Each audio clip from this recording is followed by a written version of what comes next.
I want to talk to you about what's happening in the market overall and share my thoughts on what I think will happen next.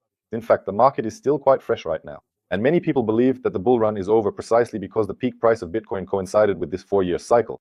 But tying the entire cryptocurrency market solely to certain yearly measurements or cycles is completely unrealistic because there are a lot of events happening around crypto.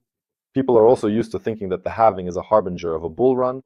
Guys, all of this just further encourages miners to, so to speak, raise prices or not sell their Bitcoin. But this doesn't directly affect the price of Bitcoin. So the halving is also a rather questionable story here. The only factor that makes the entire market as a whole go up is liquidity. When new liquidity enters the market and appears there, that's when the cryptocurrency market starts to rise in value. As of today, unfortunately, significant liquidity hasn't arrived yet, but in the foreseeable future, this is likely to happen because the economy can no longer look the way it used to. That's exactly why Bitcoin is currently in this kind of phase, a flat phase. We're at $92,000, and when there was a dip to around $83,000, it was bought back instantly. And this shows that it will be difficult to see Bitcoin drop below $80,000. Nevertheless, if we're talking about the price that Bitcoin could reach, as we've discussed several times before, where it might go, but overall, it's worth bringing up this question again.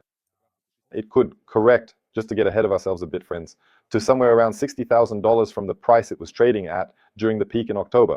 If we're talking about it, $60,000 is actually a 50% correction in Bitcoin's price from its all-time high. In the previous cycle, the correction was about 65 to 70%.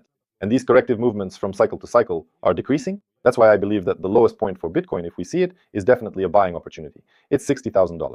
Share this video with your friends, leave a like, and subscribe.